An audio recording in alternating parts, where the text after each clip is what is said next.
శ్రీమాత్రే నమః. వైశాఖ మాసం వచ్చేసింది. ఈ వైశాఖ మాసం గురించి స్కాంద పురాణం అత్యద్భుతంగా చెప్తుందన్నమాట, శ్లోక ప్రమాణంతో సహా. న మాధవ సమో మాసో న కృతేన యుగం సమం నచ వేద సమం శాస్త్రం న తీర్థం గంగయా సమం. వైశాఖము వంటి మాసం లేదు, కృతయుగము వంటి యుగము లేదు, వేదము వంటి శాస్త్రం లేదు, అలాగే గంగ వంటి తీర్థము లేదు అని స్కాంద పురాణం చెప్తోంది. ఈ వైశాఖ మాస మాహాత్మ్యం గురించి నారద మహర్షి చెప్తున్నారు. ఎంత అద్భుతంగా చెప్తున్నారు అంటే, ఈ వైశాఖ మాసంలో అసలు ఏవి చేస్తే మంచి ఫలితం ఉంటుంది, ఏ పనులు చేయకూడదు, ఇవన్నీ చెప్తున్నారు. అలాగే ఏవి దానమిస్తే ఏ ఫలితం ఉంటుందో కూడా చెప్తున్నారు అనమాట. ఈ వైశాఖ మాసాన్ని మాధవ మాసము అని చెప్పి అంటారు. అంటే వైశాఖ మాసంలో విష్ణుమూర్తిని మాధవుడుగా కొలుస్తారు. ఎవరైతే ఈ నెల రోజులు విష్ణుమూర్తిని తులసి దళాలతో అర్చన చేస్తారో వాళ్ళకి విష్ణుమూర్తి యొక్క అనుగ్రహం ఉంటుందన్నమాట. అలాగే ఈ మాసంలో విష్ణుమూర్తి భూలోక సంచారం చేస్తూ ఉంటాడని చెప్తారు. అలా అంటే వెంటనే అంటే ఇప్పుడు భూలోకంలో దేవుడు లేడండి అంటారు. దేవుడు లేడా అని కాదు, భూలోక సంచారం చేస్తూ ఉంటారు అంటే అన్ని రూపాలలోనూ మనం భగవంతుణ్ణి చూడాలి అనే భావన చెప్తున్నారు. ఈ మాసంలో ఏ దానం ఇచ్చినా సరే అక్షయ ఫలితాన్ని ఇస్తుంది. ముఖ్యంగా ఈ మాసంలో ఏం చేయాలి అంటే ప్రాతకాలంలోనే నిద్ర లేవాలి. ఈ మాసంలో ఏంటి, ఏ మాసంలో అయినా సరే సూర్యోదయానికి ముందే నిద్ర లేచి స్నానం చేసేసి సూర్యభగవంతుడికి నమస్కారం చేసుకున్నాము అని అనుకోండి, అదే సర్వసంపదలకే నిలయం. సర్వసంపదలు అప్పుడే వచ్చేస్తాయి మనకి. అంటే ఏంటి, ఆరోగ్యం వస్తుంది. ఆరోగ్యం బాగున్నప్పుడు మనం చక్కగా ఆలోచించగలుగుతాం. మనం చక్కగా ఆలోచించామని అనుకోండి, చక్కటి ప్రణాళిక ఉంటుంది, జీవితం బాగుంటుంది. జీవితం బాగుంటే అదే కదా ఐశ్వర్యం. అదనమాట మన శాస్త్రాలు చెప్పేవి. అయితే ముఖ్యంగా ఈ వైశాఖ మాసంలో ప్రాతకాలాన్ని నిద్ర లేచి ఇంట్లో స్నానం చేయొద్దు, బావి దగ్గర కానీ లేదు అంటే నదుల్లో కానీ స్నానం చేయమని చెప్తున్నారు.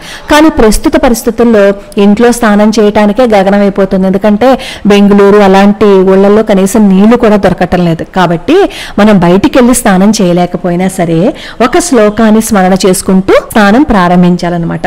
జాహ్నవి వృద్ధ గంగాచ కాళిందీ చ సరస్వతి కావేరీ నర్మదా వేణి సప్తగంగా ప్రకీర్తిత. అంటే మనం స్నానం చేసే నెలలో ఈ నదులు ఉన్నాయి అని చెప్పి భావన చేస్తూ ముందు ఆ నీటిని ముట్టుకుని మనం ఈ శ్లోకాన్ని చదువుకోవాలి. తర్వాత ఏం చేయాలి, మధుసూదన దేవేశ వైశాఖే మేషగే రవౌ ప్రాతఃస్నానం కరిష్యామి నిర్విఘ్నం కురు మాధవ. ఈ శ్లోకాన్ని చదువుకుంటూ స్నానం చేయాలి. ఇది చేసిన తర్వాత అప్పుడు అర్ఘ్యం ఇవ్వాలి కదా, సూర్యుడికి అర్ఘ్యం ఇస్తూ శ్లోకం చదవాలి. ఏ శ్లోకము అంటే, వైశాఖే మేషగే భాను ప్రాతఃస్నాన పరాయణః అర్ఘ్యం తేహం ప్రదాస్యామి గృహాణ మధుసూదన. అసలు ఏమీ చేయకపోయినా ప్రాతకాలంలో స్నానం చేసేసి సూర్యుడికి అర్ఘ్యం ఇచ్చాట ఒక ఆయన అలా చేయటం వల్ల వైకుంఠ ప్రాప్తి కలిగింది అని చెప్పి మనకి స్కాంద పురాణం చెప్తోంది. అలాగే ఈ మాసంలో నిత్యం ఎవరైతే జలదానం చేస్తారో వాళ్ళకి 10,000 రాజసూయాగ ఫలితాలు వస్తాయని చెప్తారు. అసలు ఒక రాజసూయాగం చేస్తున్నప్పుడు చూడడానికే అదృష్టం ఉండాలి. అలాంటిది 10,000 రాజసూయాగాలు చేస్తున్న ఫలితం వస్తుంటే జలదానం చేస్తే. అందులోనూ ఈ నెలలో అంటే వైశాఖ మాసంలో ఎవరైతే నీటిని దానం చేస్తారో, అది ఒక మనుషులకు మాత్రమే కాదు, జంతువులకి మొక్కలకి కూడా నీటిని ఎవరైతే పోస్తూ ఉంటారో, మనకి జాతకం చూసినప్పుడు కొన్ని దోషాలకి కొన్ని దానాలు ఇవ్వమని చెప్తారు. కొంతమందికి బంగారం దానం ఇవ్వమంటారు, కొంతమందికి ఏమో గోదానం చేయమంటారు. ఇలా గోదానం, భూదానం, సువర్ణ దానం ఇలాంటి దానాలు ఏవైతే ఉంటాయో అవి స్తోమత ఉన్నవాళ్ళు వాళ్ళ స్తోమతను బట్టి వాళ్ళు చేసుకుంటారు. మరి స్తోమత లేని వాళ్ళు ఎలా చేయాలి కదా. అందుకని ఈ వైశాఖ మాసంలో ఎవరైతే నీటిని దానం చేస్తారో ఈ దానాలన్నింటి ఫలితము ఒక వైశాఖ మాసంలో నీటిని దానం చేయటం వల్ల వచ్చేస్తుందట. కాబట్టి ఈ వైశాఖ మాసంలో ఎవరైనా చలివేంద్రాలు పెడుతూ ఉంటే అక్కడ ధన సహాయం చేయటం కానీ, అన్నిటికీ మించి రోజు ఒక బకెట్తో నీళ్లు బయట పెట్టాము అని అనుకోండి, ఏవో జంతువులు వచ్చి తాగి వెళ్ళిపోతూ ఉంటాయి. అలానే మనం మొక్కలకి కూడా వాడిపోతూ ఉంటాయి కదా మొక్కలు. వైశాఖ మాసం అంటే ఎండాకాలం కదా, ఆ మొక్కలకి నీళ్లు పోసినా కూడా జలదానం చేసినట్టు. ఇలా వైశాఖము, జ్యేష్ఠము, ఆషాఢము ఈ 3 నెలల్లోనూ చేసినట్లయితే మనకి ఏవైతే దుష్కర్మలు ఉంటాయో అవన్నీ తొలగిపోతాయన్నమాట. ఈ వైశాఖ మాసంలో నీటిని గనక దానం చేసినట్లయితే అసలు మనం ఖర్చు పెట్టక్కర్లేకుండానే అద్భుతమైన పరిహారం చెప్పింది స్కాంద పురాణం. అలానే వైశాఖ మాసంలో గడ్డితో చేసిన చాపను గనక దానం చేసినట్లయితేట సాక్షాత్తు ఆ చాప మీద విష్ణుమూర్తి శయనిస్తాట. అంతటి మంచి ఫలితం వస్తుందట. మనం గడ్డి పోస్తూ ఈ చాపలు అవి ఎలాగో చేయలేం కాబట్టి ఈ వైశాఖ మాసంలో గొడుగు దానం చేసిన, చాప దానం చేసిన, దుప్పట్లు, కంబళ్ళు, అలాగే చెప్పులు, ఇవి వేటిని దానం చేసినా గానీ మంచి ఫలితం ఉంటుంది, అక్షయ ఫలితం ఉంటుంది అని చెప్పి చెప్తారు. అసలు ఎందుకు ఇలా చెప్తున్నారు? ఈ పాదాక్షలు, దుప్పట్లు ఇవన్నీ చేయమని చెప్పి. వైశాఖ మాసం అంటే మండు టెండలు కదా. ఎవరికైనా పాపం చెప్పులు దానం ఇచ్చామని అనుకోండి, అలా దానం చేశాము అంటే అర్థం ఏంటి? చెప్పులు సమర్పణ చేశాము అని అనుకోండి, అంటే అర్థం ఏంటి? పాపం అతను కాళ్ళు ఎండలో కాలిపోతూ ఉంటాడు, నడుస్తూ ఉంటాడు, చెప్పులు కొనుక్కునే స్థితి ఉండదు. చెప్పులు ఇచ్చాము అంటే ఒక విధంగా అది సేవ కదా.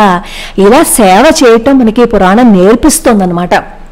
ఎవరైతే అవసరంలో ఉన్నారో వారికి నువ్వు సేవ చెయ్యి, తద్వారా నీ కర్మం నువ్వు పోగొట్టుకుంటావు అని చెప్తుంది. ముఖ్యంగా వైశాఖ మాసంలో చేస్తే ఏ కొంచెం దానం చేసినా కూడా మంచి ఫలితం ఉంటుంది, కాబట్టి సేవ చెయ్యి అని చెప్పి స్కాంద పురాణం చెప్తుంది.